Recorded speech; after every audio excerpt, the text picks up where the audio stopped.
আসসালামু আলাইকুম প্রিয় কৃষিপ্রেমী ভাই বন্ধুরা, আজকে আপনাদের সাথে কথা বলবো সিড ব্লাইট এবং ধানের ব্লাস্ট, ধানের সিড ব্লাইট এবং ব্লাস্ট রোগের জন্য সমাধান। এই যে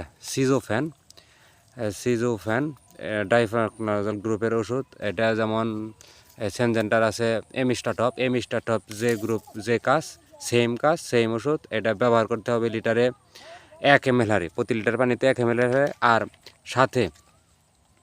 আর গায়ে রেট হলো 405 টাকা, আর কিনা 330, 50 ইত্যাদি এক একজনের কাছে। অবশ্য ডিলার পয়েন্ট থেকে কিনলে একটু দামে কমে পাওয়া যায় এবং সাব ডিলারের থেকে কিনলে একটু বেশি খরচ পড়ে। যাই হোক, সাথে ব্যবহার করতে হবে টপ পটাশ। এটা হলো পটাশিয়াম সালফেট, পটাশ 50% আর সালফার 17%, বা কুইক পটাশ আছে, ফাস্ট পটাশ আছে। এগুলা লিটারে আপনার ব্যবহার করতে হবে 4 গ্রাম 5 গ্রাম হারে প্রতি লিটার পানিতে। ব্লাস্ট খুবই ভালো মানের একটা ঔষধ, অনুখাদ্য গাছের আর কি। এটা ব্যবহার করতে পারেন, খুবই ভালো রেজাল্ট। আর আরেকটার সাথে আরেকটু ভালোর জন্য ব্যবহার করবেন সিলেটিক জিঙ্ক। এটা জিঙ্ক আপনার 17 গ্রাম দিয়ে 2 ট্যাঙ্কি 20 লিটার পানিতে, 20 লিটার ট্যাঙ্কি 2টা করা যায়।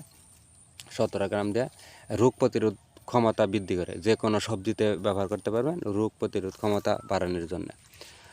আর ধানে ব্লাস্টের আক্রমণ যদি অতিরিক্ত হয় প্রিয় বন্ধুরা, তাহলে ব্যবহার করতে হবে, এটাও ছত্রাকনাশক আমার হাতে দেখতে পাচ্ছেন, অ্যাক্টিভো। তাহলে ব্যবহার করবেন অ্যাক্টিভো। আর অ্যাক্টিভোর সেম ক্যাটাগরি বাইরে আছে নাটিভো, চাইলে নাটিভো ব্যবহার করতে পারবেন, না হলে অ্যাক্টিভো। অন্য ওষুধ কাজ করুক আর না করুক, বাইরের ওষুধ কাজ করবে নাটিভো। এটার রেজাল্ট খুবই ভালো। ঠিক আছে প্রিয় বন্ধুরা, ভালো থাকেন।